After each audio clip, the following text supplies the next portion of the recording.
स्वागत है दोस्तों आपका अपना YouTube channel God is true में। आज बृहस्पतिवार के दिन बृहस्पति देव की पूजन के पश्चात बृहस्पतिवार की कथा को पढ़ना या सुनना चाहिए। इस व्रत के करने से बृहस्पति जी अति प्रसन्न होते हैं तथा धन और विद्या का लाभ होता है। तो चलिए सुनते हैं बृहस्पतिवार व्रत की पौराणिक कथा। प्राचीन समय की बात है। भारत में एक राजा राज्य करता था। वह बड़ा प्रतापी तथा दानी था। वह नित्य प्रति मंदिर में भगवत दर्शन करने जाता था। वह ब्राह्मण और गुरु की सेवा किया करता था। उसके द्वार से कोई भी याचक निराश होकर नहीं लौटता था। वह प्रत्येक गुरुवार को व्रत रखता तथा पूजन करता था। हर दिन गरीबों की सहायता करता था। परंतु यह सब बातें उसकी रानी को अच्छी नहीं लगती थी। वह न व्रत करती और न किसी को एक भी पैसा दान में देती थी। वह राजा से भी ऐसा करने को मना किया करती थी। एक समय की बात है कि राजा शिकार खेलने वन को चले गए। घर पर रानी और दासी थी। उस समय गुरु बृहस्पति साधु का रूप धारण कर राजा के दरवाजे पर भिक्षा मांगने आए। साधु ने रानी से भिक्षा मांगी तो वह कहने लगी, हे साधु महाराज, मैं इस दान और पुण्य से तंग आ गई हूँ। इस कार्य के लिए तो मेरे पति देव ही बहुत हैं। अब आप ऐसी कृपा करें कि सारा धन नष्ट हो जाए तथा मैं आराम से रह सकूं। साधु रूपी बृहस्पति देव ने कहा, हे देवी, तुम बड़ी विचित्र हो। संतान और धन से कोई दुखी नहीं होता है, इसको सभी चाहते हैं। पापी भी पुत्र और धन की इच्छा करता है। अगर तुम्हारे पास धन अधिक है तो भूखे मनुष्यों को भोजन कराओ, प्याऊ लगवाओ, ब्राह्मणों को दान दो, धर्मशालाएं बनवाओ, कुआं, तालाब, बावड़ी, बाग, बगीचे आदि का निर्माण कराओ तथा निर्धनों की कुंवारी कन्याओं का विवाह कराओ, साथ ही यज्ञ आदि करो। इस प्रकार के कर्मों से आपके कुल का और आपका नाम परलोक में भी सार्थक होगा एवं तुम्हें भी स्वर्ग की प्राप्ति होगी। परंतु रानी साधु की इन बातों से खुश नहीं हुई। उसने कहा, हे साधु महाराज, मुझे ऐसे धन की आवश्यकता नहीं जिसको मैं अन्य लोगों को दान देती फिरूं तथा जिसको रखने और संभालने में ही मेरा सारा समय नष्ट हो जाए। साधु ने कहा, हे देवी, यदि तुम्हारी ऐसी ही इच्छा है तो जैसा मैं तुम्हें बताता हूँ तुम वैसा ही करना। बृहस्पतिवार के दिन घर आंगन को गोबर से लिपना, अपने केशों को पीली मिट्टी से धोना, केशों को धोते समय स्नान करना, राजा से कहना वह हजामत करवाएं, भोजन में मांस मंदिरा खाना, कपड़े धोबी के यहाँ धुलने देना। इस प्रकार 7 बृहस्पतिवार करने से तुम्हारा सारा धन नष्ट हो जाएगा। यह कहकर साधु महाराज रूपी बृहस्पति देव अंतर ध्यान हो गए। रानी ने साधु के कहने के अनुसार 7 बृहस्पतिवार तक वैसा ही करने का विचार किया। साधु के बताए अनुसार कार्य करते हुए केवल 3 बृहस्पतिवार ही बीते थे कि उसकी समस्त धन संपत्ति नष्ट हो गई। भोजन के लिए दोनों समय परिवार तरसने लगा तथा सांसारिक भोगों से दुखी रहने लगा। तब राजा रानी से कहने लगा कि हे रानी, तुम यहाँ पर रहो, मैं दूसरे देश को जाता हूँ, क्योंकि यहाँ पर मुझे सभी मनुष्य जानते हैं, इसलिए मैं यहाँ पर कोई काम नहीं कर सकता। मैं अब परदेश जा रहा हूँ, वहाँ कोई काम धंधा करूँगा, शायद हमारे भाग्य बदल जाएं। ऐसा कहकर राजा परदेश चला गया। वहाँ वह जंगल में लकड़ी काट कर लाता और शहर में बेचता। इस तरह जीवन व्यतीत करने लगा। इधर राजा के बिना रानी और दासियाँ दुखी रहने लगी। किसी दिन भोजन मिलता और किसी दिन जल पीकर ही रह जाती। एक समय रानी और दासियों को 7 दिन बिना भोजन के व्यतीत करने पड़े तो रानी ने अपनी दासी से कहा, हे दासी, यहाँ पास ही के नगर में मेरी बहन रहती है, वह बड़ी धनवान है, तो उसके पास जा और वहाँ से 5 सेर बेझड़ मांग कर ले आ, जिससे कुछ समय के लिए गुजारा हो जाएगा। दासी रानी की बहन के पास गई। रानी की बहन उस समय पूजा कर रही थी। बृहस्पतिवार का दिन था। दासी ने रानी की बहन से कहा, हे रानी, मुझे आपकी बहन ने भेजा है, मुझे 5 सेर बेझड़ दे दो। दासी ने यह बात अनेक बार कही, परंतु रानी की बहन ने कोई उत्तर नहीं दिया, क्योंकि वह उस समय बृहस्पतिवार की कथा सुन रही थी। जब दासी को रानी की बहन से कोई उत्तर नहीं मिला तो वह बहुत दुखित हुई। उसे क्रोध भी आया। वह लौटकर रानी से बोली, हे रानी, आपकी बहन बहुत ही घमंडी है। वह छोटे लोगों से बात भी नहीं करती। मैंने उससे कहा तो उसने कोई उत्तर नहीं दिया। मैं वापस चली आई। रानी बोली, हे दासी, इसमें उसका कोई दोष नहीं है। जब बुरे दिन आते हैं तब कोई सहारा नहीं होता। अच्छे बुरे का पता विपत्ति में ही लगता है। जो ईश्वर की इच्छा होगी वही होगा। यह सब हमारे भाग्य का दोष है। उधर रानी की बहन ने सोचा कि मेरी बहन की दासी आई थी, परंतु मैं उससे नहीं बोली। इससे वह बहुत दुखी हुई होगी। अतः कथा सुन और विष्णु भगवान का पूजन समाप्त कर वह अपनी बहन के घर आई और कहने लगी, हे बहन, मैं बृहस्पतिवार का व्रत कर रही थी। तुम्हारी दासी हमारे घर गई थी, परंतु जब तक कथा होती है तब तक हम लोग न उठते हैं और न बोलते हैं, इसलिए मैं नहीं बोली। कहो, दासी क्यों गई थी? रानी बोली, बहन, हमारे घर अनाज नहीं था। वैसे तुमसे कोई बात छिपी नहीं है। इस कारण मैंने दासी को तुम्हारे पास 5 सेर बेझड़ लेने के लिए भेजा था। रानी की बहन बोली, बहन देखो, बृहस्पति भगवान सबकी मनोकामनाएं पूर्ण करते हैं। देखो, शायद तुम्हारे घर में ही अनाज रखा हो। यह सुनकर दासी घर के अंदर गई तो वहाँ उसे एक घड़ा बेझड़ का भरा मिल गया। उसे बड़ी हैरानी हुई क्योंकि उसने एक एक बर्तन देख लिया था। उसने बाहर आकर रानी को बताया। दासी अपनी रानी से कहने लगी, हे रानी देखो, वैसे हमको जब अन्न नहीं मिलता है तो हम रोज ही व्रत करते हैं। अगर इनसे इस व्रत की विधि और कथा पूछ ली जाए तो उसे हम भी कर लिया करेंगे। दासी के कहने पर रानी ने अपनी बहन से बृहस्पतिवार व्रत के बारे में पूछा। उसकी बहन ने बताया, हे रानी बहन, बृहस्पतिवार को सूर्योदय से पूर्व उठकर स्नान करके बृहस्पतिवार का व्रत करना चाहिए, लेकिन उस दिन सिर नहीं धोना चाहिए। बृहस्पतिवार के व्रत में चने की दाल और मुनक्कों से विष्णु भगवान का केले के वृक्ष की जड़ से पूजन करें तथा दीपक जलावें। उस दिन एक ही समय भोजन करें। भोजन पीले खाद्य पदार्थ का करें तथा कथा सुनें।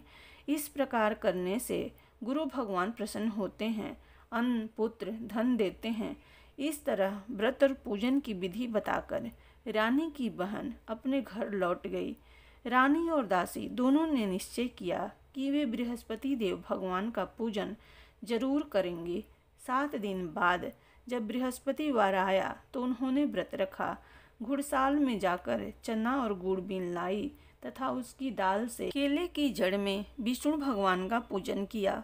अब भोजन कहाँ से आए? दोनों बड़ी दुखी हुई, परंतु उन्होंने व्रत किया था, इस कारण बृहस्पति देव भगवान प्रसन्न थे। वे एक साधारण व्यक्ति के रूप में 2 थालों में सुंदर पीला भोजन लेकर आए और दासी को देकर बोले, हे दासी, यह भोजन तुम्हारे और रानी के लिए है, तुम दोनों करना। दासी भोजन पाकर बड़ी प्रसन्न हुई और रानी से बोली, रानी जी भोजन कर लो। रानी को भोजन आने के बारे में कुछ पता नहीं था, इसलिए वह दासी से बोली, जा तू ही भोजन कर, क्योंकि तू हमारी व्यर्थ में हंसी उड़ाती है। दासी बोली, एक व्यक्ति अभी भोजन दे गया है। रानी कहने लगी, वह भोजन तेरे लिए ही दे गया है, तू ही भोजन कर। दासी ने कहा, वह व्यक्ति हम दोनों के लिए 2 थालों में भोजन दे गया है, इसलिए मैं और आप दोनों ही साथ साथ भोजन करेंगी। फिर दोनों ने गुरु भगवान को नमस्कार कर भोजन प्रारंभ किया। उसके बाद से वे प्रत्येक बृहस्पतिवार को गुरु भगवान का व्रत और पूजन करने लगी। बृहस्पति भगवान की कृपा से उसके पास धन हो गया, परंतु रानी फिर पहले की तरह से आलस्य करने लगी। तब दासी बोली, देखो रानी, तुम पहले भी इस प्रकार आलस्य करती थी। तुम्हें धन के रखने में कष्ट होता था, इस कारण सभी धन नष्ट हो गया। अब गुरु भगवान की कृपा से धन मिला है तो फिर तुम्हें आलस्य होता है। बड़ी मुसीबतों के बाद हमने यह धन पाया है, इसलिए हमें दान पुण्य करना चाहिए। तुम भूखे मनुष्यों को भोजन कराओ, प्याऊ लगवाओ, ब्राह्मणों को दान दो, कुआं, तालाब, बावड़ी आदि का निर्माण करवाओ, मंदिर, पाठशाला बनवाकर दान दो, कुंवारी कन्याओं का विवाह कराओ, धन को शुभ कार्यों में खर्च करो, जिससे तुम्हारे कुल का यश बढ़े तथा स्वर्ग प्राप्त हो और पितृ प्रसन्न हो। दासी की बात मानकर रानी ने इसी प्रकार के कर्म करने प्रारंभ किए, जिससे उनका यश फैलने लगा। एक दिन रानी और दासी आपस में विचार करने लगी कि न जाने राजा किस दशा में होंगे, उनकी कोई खोज खबर नहीं है। गुरु भगवान से उन्होंने प्रार्थना की और भगवान ने रात्रि में राजा को स्वप्न में कहा, हे राजा उठ, तेरी रानी तुझको याद करती है, अब अपने देश को लौट जा। राजा प्रातः काल उठकर जंगल से लकड़ियां काटकर लाने के लिए जंगल की ओर चल पड़ा। जंगल से गुजरते हुए वह सोचने लगा, रानी की गलती से कितने दुख भोगने पड़े। राजपाट छोड़कर उसे जंगल में आकर रहना पड़ा। जंगल से लकड़ियां काटकर उसे बेचकर गुजारा करना पड़ा। उसी समय उस जंगल में बृहस्पति देव एक साधु का रूप धारण कर आए और राजा के पास आकर बोले, हे लकड़हारे, तुम इस सुनसान जंगल में किस चिंता में बैठे हो, मुझे बतलाओ। यह सुन राजा के नेत्रों में जल भर आया और साधु की वंदना कर बोला, हे प्रभु, आप सब कुछ जानने वाले हैं। इतना कहकर राजा ने साधु को अपनी संपूर्ण कहानी सुना दी। महात्मा तो स्वभाव से ही दयालु होते हैं। वे राजा से बोले, हे राजन, तुम्हारी पत्नी ने बृहस्पति देव के प्रति अपराध किया था, जिसके कारण तुम्हारी यह दशा हुई। अब तुम किसी प्रकार की चिंता मत करो, भगवान तुम्हें पहले से अधिक धन देंगे। देखो, तुम्हारी पत्नी ने बृहस्पतिवार का व्रत करना प्रारंभ कर दिया है। अब तुम भी बृहस्पतिवार का व्रत करके चने की दाल व गुड़ और जल को लोटे में डालकर केले के पत्ते से भगवान विष्णु का पूजन करो। फिर कथा कहो या सुनो, भगवान तुम्हारी सब कामनाओं को पूर्ण करेंगे। साधु को प्रसन्न देखकर राजा बोला, हे प्रभु, मुझे लकड़ी बेचकर इतना पैसा नहीं बचता जिससे मैं भोजन करने के उपरांत कुछ बचा सकूं। मैंने रात्रि में अपनी रानी को व्याकुल देखा है। मेरे पास कोई साधन नहीं जिससे समाचार जान सकूं। फिर मैं बृहस्पतिवार की कौन सी कहानी कहूँ या सुनूं, मुझको तो कुछ भी मालूम नहीं है। साधु ने कहा, हे राजन, तुम किसी बात की चिंता मत करो। बृहस्पतिवार के दिन तुम रोजाना की तरह लकड़ियाँ लेकर शहर में जाओ। तुम्हें रोज से दोगुना धन प्राप्त होगा, जिससे तुम भली भांति भोजन कर लोगे तथा बृहस्पति देव की पूजा का सामान भी आ जाएगा। बृहस्पति देव की कथा इस प्रकार है। बृहस्पति देव की कथा। प्राचीन काल में एक बहुत ही निर्धन ब्राह्मण था। उसके कोई संतान नहीं थी। वह नित्य पूजा पाठ करता था, परंतु उसकी स्त्री बहुत मलिनता के साथ रहती थी। वह न स्नान करती और न किसी देवता का पूजन करती। प्रातः काल उठते ही सर्वप्रथम भोजन करती, बाद में कोई अन्य कार्य करती। ब्राह्मण देवता बहुत दुखी रहते थे। पत्नी को बहुत समझाते, किंतु उसका कोई परिणाम न निकलता। भगवान की अनुकंपा से एक समय उस ब्राह्मण की पत्नी गर्भवती हुई और 10वें महीने एक सुंदर कन्या को जन्म दिया। निर्धन ब्राह्मण कन्या के जन्म से बहुत दुखी हुआ। धीरे धीरे ब्राह्मण की कन्या बड़ी होने लगी। बचपन से ही उस कन्या की रुचि भगवान विष्णु की पूजा में थी। वह प्रातः काल उठते ही स्नान आदि करके भगवान विष्णु की पूजा करने मंदिर में जाती थी। बृहस्पतिवार को व्रत करके विधिवत पूजा पाठ करती थी। पूजा पाठ के बाद वह पढ़ने के लिए पाठशाला में जाती थी। घर से चलते हुए वह मुट्ठी भर जौ साथ लेकर जाती और पाठशाला के रास्ते में थोड़े थोड़े जौ गिराती जाती थी। जब वह पाठशाला से घर लौटती तो जौ को वह दाने सोने में बदले हुए मिलते थे। लड़की सभी सोने के दाने बीन लाती थी। एक दिन जब वह सोने के दानों को साफ कर रही थी तो उसकी माँ ने कहा, बेटी, सोने के दाने साफ करने के लिए सोने का सुख भी होना चाहिए। अगले दिन बृहस्पतिवार था। उसने भगवान बृहस्पति देव की पूजा करते हुए प्रार्थना की, हे भगवान, यदि मैंने आपका व्रत विधिवत किया हो तो मुझे सोने का सूप दे दो। भगवान बृहस्पति देव ने उसकी मनोकामना पूरी करने का वचन दिया। पाठशाला से लौटते समय उसे रास्ते में सोने का सूप पड़ा हुआ मिला। घर लौटकर सोने का सूप अपनी माँ को दिखाकर वह सोने के दाने साफ करने लगी। उसी समय नगर का राजकुमार उसके घर के पास से गुजरा। उस सुंदर लड़की को सोने के सूप में जौ साफ करते देख राजकुमार उस पर मोहित हो गया। महल में लौटकर राजकुमार ने राजा से उस लड़की से विवाह करने की इच्छा प्रकट की, तो राजा ने ब्राह्मण को महल में बुलाकर राजकुमार से उसकी लड़की के विवाह की बात कही। ब्राह्मण तैयार हो गया। धूमधाम से उस लड़की का विवाह राजकुमार से हो गया। दुल्हन बनकर ब्राह्मण की लड़की महल में चली गई। लड़की के जाने से ब्राह्मण फिर निर्धन हो गया। उसे कई कई दिन भोजन भी नहीं मिलता था। बहुत दुखित होकर ब्राह्मण एक दिन अपनी लड़की के पास गया। अपने पिता से निर्धनता का समाचार सुनकर उसे बहुत सा धन देकर पिता को विदा किया। उस धन से ब्राह्मण के कुछ दिन तो आराम से गुजर गए, लेकिन जल्दी से फिर भूखों मरने की हालत हो गई। ब्राह्मण अपनी लड़की से धन लेने के लिए फिर महल में पहुंचा। लड़की ने पिता की बुरी हालत देखकर कहा, पिताजी, आखिर आप कब तक मुझसे धन लेकर जीवन यापन करेंगे? आप कोई ऐसा उपाय क्यों नहीं करते जिससे आपका घर धन संपत्ति से भर जाए? ब्राह्मण ने कहा, मैंने तेरी माँ को बहुत समझा लिया, पर उसकी समझ में कुछ नहीं आता। उसका फूहड़पन नष्ट हो तो घर की निर्धनता भी दूर हो जाए। तब कुछ सोचकर लड़की ने पिता से कहा, पिताजी, आप कुछ दिनों के लिए माँ को मेरे पास छोड़ जाओ। तब कुछ सोचकर ब्राह्मण पत्नी को लड़की के पास महल में छोड़ आया। लड़की ने अपनी माँ से कहा, माँ, तुम कल प्रातः उठकर स्नान आदि करके भगवान बृहस्पति देव विष्णु जी की पूजा अवश्य करना। पूजा करने से तुम्हारी निर्धनता अवश्य दूर हो जाएगी। लेकिन उसकी माँ ने उसकी कोई बात नहीं मानी। तब क्रोधित होकर लड़की ने अपनी माँ को एक कक्ष में बंद कर दिया। सूर्योदय के समय माँ को उठाकर जबरदस्ती उसे स्नान कराया और फिर मंदिर में ले जाकर भगवान बृहस्पति देव की पूजा कराई। कुछ दिनों तक ऐसा करने से माँ की बुद्धि में परिवर्तन हुआ और वह स्वयं बृहस्पतिवार का व्रत रखने लगी।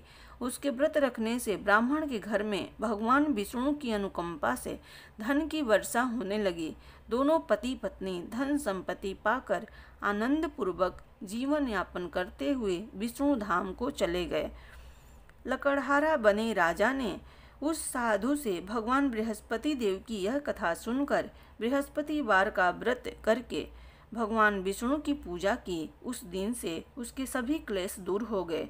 लेकिन अगले बृहस्पतिवार को काम काज में अधिक व्यस्त रहने के कारण उसने भगवान बृहस्पति देव जी का व्रत नहीं किया। भगवान बृहस्पति देव लकड़हारे से क्रोधित हो गए और उसे भूल की सजा दी। उस दिन नगर के राजा ने नगर में घोषणा करके सबको सूचित किया, प्रत्येक नागरिक मेरे महल में भोजन करने आए। जो नहीं आएगा उसे अपराधी मानकर भारी दंड दिया जाएगा। लकड़हारा बने राजा ने उस नगर के राजा की घोषणा तो सुनी, लेकिन जंगल से लकड़ी काट कर लाने और उसे बेचने में देर हो जाने के कारण वह समय पर महल में भोजन करने नहीं जा सका। अतः राजा के सैनिक लकड़हारे को पकड़कर महल में ले गए। राजा ने उसे महल के एक कक्ष में बैठाकर भोजन कराया। उस कक्ष में एक खूंटी पर रानी का सोने का हार लटका हुआ था। लकड़हारा अकेला उस कक्ष में भोजन कर रहा था। तभी उसने एक आश्चर्यजनक घटना घटती देखी। देखते ही देखते वह खूंटी हार को निगल गई। थोड़ी देर के बाद राजा ने हार को गायब देखा तो लकड़हारे को कारावास में डलवा दिया। लकड़हारा मन ही मन अपने भाग्य को कोसने लगा। तभी उसे जंगल में मिले साधु का स्मरण हो आया। थोड़ी देर में भगवान बृहस्पति देव सन्यासी के रूप में उसके सामने प्रकट हुए और कहा, हे लकड़हारे, तुमने भगवान बृहस्पति देव की पूजा नहीं की, इसी कारण तुम्हें कष्ट हुआ है। लेकिन अब चिंता मत करो, बृहस्पतिवार के दिन कारागार के दरवाजे पर तुम्हें कुछ पैसे पड़े हुए मिलेंगे। उन पैसों से भगवान बृहस्पति देव का व्रत करके उनकी पूजा करोगे तो तुम्हारे सब कष्ट दूर हो जाएंगे, तुम्हारे सब दुख नष्ट हो जाएंगे। बृहस्पतिवार के दिन दरवाजे पर पड़े मिले पैसों से चने और गुड़ मंगाकर लकड़हारे ने बृहस्पतिवार की कथा कही तो भगवान बृहस्पति देव ने प्रसन्न होकर उस नगर के राजा को सपने में लकड़हारे को कारागार से मुक्त करने को कहा। सुबह राजा ने अपने कक्ष में आकर देखा तो खूंटी पर रानी का हार टंगा हुआ था। राजा ने लकड़हारे को मुक्त कर दिया और उसे धन और आभूषण देकर विदा किया। लकड़हारा बना राजा उस नगर से चलकर अपने नगर में पहुंचा तो उस नगर में कुएं, धर्मशाला, बाग बगीचे देखकर बहुत प्रसन्न हुआ। राजा ने किसी से पूछा, ये कुएं, धर्मशालाएं किसने बनवाई है? सबने उसे बताया कि ये सब रानी और उसकी दासी ने बनवाए हैं। राजा महल में पहुंचा तो रानी ने उसका भव्य स्वागत किया। तब राजा ने निश्चय किया कि सप्ताह में एक बार तो सभी बृहस्पति देव का व्रत तथा पूजन करते हैं, परंतु मैं प्रतिदिन व्रत किया करूँगा तथा दिन में 3 बार कथा कहा करूँगा। अब राजा हर समय दुसाले में चने की दाल बांधे रहता तथा दिन में 3 बार बृहस्पति देव की कथा कहता। कुछ दिनों के बाद राजा को अपनी बहन की याद आई। एक दिन घोड़े पर सवार होकर राजा अपनी बहन से मिलने चल दिया। अभी राजा नगर के बाहर पहुंचा ही था कि उसने कुछ लोगों को एक शव को ले जाते हुए देखा। राजा को स्मरण हो आया कि आज उसने किसी को बृहस्पतिवार की व्रत कथा नहीं सुनाई है। राजा ने उन लोगों को रोककर कहा, भाइयों, आप शव को ले जाने से पहले मुझसे बृहस्पतिवार की कथा सुन लें। लोगों ने राजा पर क्रोधित होते हुए कहा, तुम पागल तो नहीं हो? लेकिन कुछ बड़े बूढ़े लोगों ने कहा, अच्छा भाई, साथ में चलते चलते तुम अपनी कथा भी सुना लो। राजा ने चलते हुए आधी कथा ही सुनाई थी कि शव हिलने लगा। राजा के पूरी कथा सुनते ही शव उठकर बैठ गया। लोगों ने हैरानी से दांतों तले उंगली दबाई और अगले बृहस्पतिवार से भगवान बृहस्पति देव का व्रत करने व कथा सुनने का निश्चय कर लिया। अब घोड़े पर सवार राजा चलते हुए एक किसान के पास पहुंचा। किसान अपने खेत में हल चला रहा था। राजा ने कहा, अरे भाई, मुझसे बृहस्पतिवार की कथा सुन लो। किसान झुंझलाकर बोला, अरे भाई, देख नहीं रहे, जितनी देर तक तुम्हारी कथा सुनूंगा उतनी देर में तो पूरे खेत में हल चला लूँगा। राजा निराश होकर चलने लगा। तभी किसान के बैल लड़खड़ाकर जमीन पर जा गिरे। किसान के पेट में भी जोरों का दर्द होने लगा। उस किसान की पत्नी जब खाना लेकर आई तो उसने किसान से इस बारे में पूछा।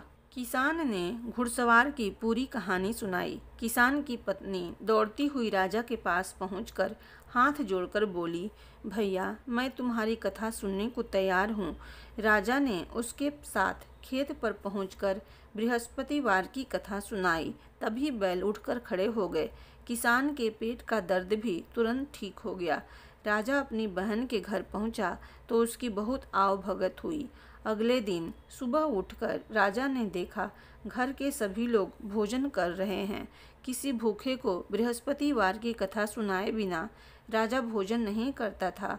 उसने बहन से कहा, बहन, क्या घर में कोई ऐसा व्यक्ति है जिसने अभी तक भोजन न किया हो? उसकी बहन बोली, भैया, हमारे घर में तो क्या, आपको पूरे नगर में कोई ऐसा व्यक्ति नहीं मिलेगा जिसने सुबह सुबह भोजन नहीं किया हो। तब राजा ने बहन के घर से निकलकर उस नगर में बिना भोजन किए व्यक्ति की तलाश की। एक गणरिये के घर में उसका बेटा बीमार होने के कारण भूखा रह गया था। राजा ने उसको जाकर बृहस्पतिवार की कथा सुनाई। कथा सुनते सुनते गणरिये का बीमार बेटा बिल्कुल ठीक हो गया। सबने राजा की बहुत प्रशंसा की। एक दिन राजा ने अपनी बहन से कहा, बहन, अब हम अपने घर जाना चाहते हैं, तुम भी हमारे साथ चलो, कुछ दिन वहाँ रहकर लौट आना। राजा की बहन ने अपनी सास से पूछा तो सास ने ताने देते हुए कहा, बहू, मायके जाना हो तो अकेली जाना, मेरे पोते को नहीं ले जाना, तुम्हारे भाई की कोई संतान नहीं है। कहीं तुम्हारी भाभी मेरे पोतों पर कोई जादू टोना ना कर दे। दूसरे कक्ष में बहन की सास की बातें सुनकर राजा दुखी मन से अकेला ही अपने नगर को लौट आया। रानी ने राजा से कहा, आप तो अपनी बहन को साथ लाने की बात कहकर गए थे, फिर बहन को साथ क्यों नहीं लाए? तब राजा ने दुखी होते हुए कहा, रानी, हम निसंतान हैं, इसलिए कोई हमारे घर आना पसंद नहीं करता। रानी ने राजा को समझाया, हे प्राणनाथ, हमें बृहस्पति देव ने सब कुछ दिया है, अब भगवान बृहस्पति देव हमें संतान भी अवश्य देंगे। बृहस्पतिवार को विधिवत व्रत करते हुए राजा रानी ने भगवान बृहस्पति देव से संतान के लिए प्रार्थना की। कुछ दिनों के बाद उन्होंने स्वप्न में दर्शन देते हुए कहा, हे राजन, तेरी मनोकामना अवश्य पूरी होगी। 1 सप्ताह बाद ही रानी गर्भवती हो गई। 10वें महीने रानी ने एक सुंदर पुत्र को जन्म दिया। राजा रानी जीवन पर्यंत बृहस्पतिवार का व्रत करते रहे। उनके घर में धन की वर्षा होती रही। इस तरह आनंद पूर्वक जीवन यापन करते हुए राजा रानी भगवान बृहस्पति देव की अनुकंपा से मोक्ष को प्राप्त करके सीधे वैकुंठ धाम पहुँच गए। बृहस्पतिवार को विधिवत व्रत करके जो स्त्री पुरुष भगवान विष्णु की पूजा करते हैं, भगवान उनकी सभी मनोकामनाएं पूरी करते हैं। इति श्री बृहस्पतिवार व्रत कथा। प्रेम से बोलो भगवान विष्णु की जय, भगवान बृहस्पति देव की जय। जय बृहस्पति देवा, ओम जय बृहस्पति देवा, छिन छिन भोग लगाऊं कदली फल मेवा। ओम जय बृहस्पति देवा, तुम पूर्ण परमात्मा, तुम अंतर्यामी, जगत पिता जगदीश्वर, तुम सबके स्वामी। ओम जय बृहस्पति देवा, चरणामृत निज निर्मल, सब पातक हरता, सकल मनोरथ दायक, कृपा करो भरता।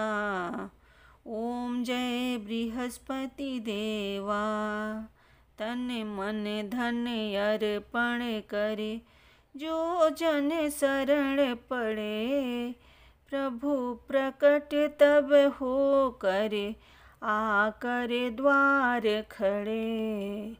ओम जय बृहस्पति देवा, दीन दयाल दयानिधि, भक्तन हितकारी, पाप दोष सब हरता, भव बंधन हारी।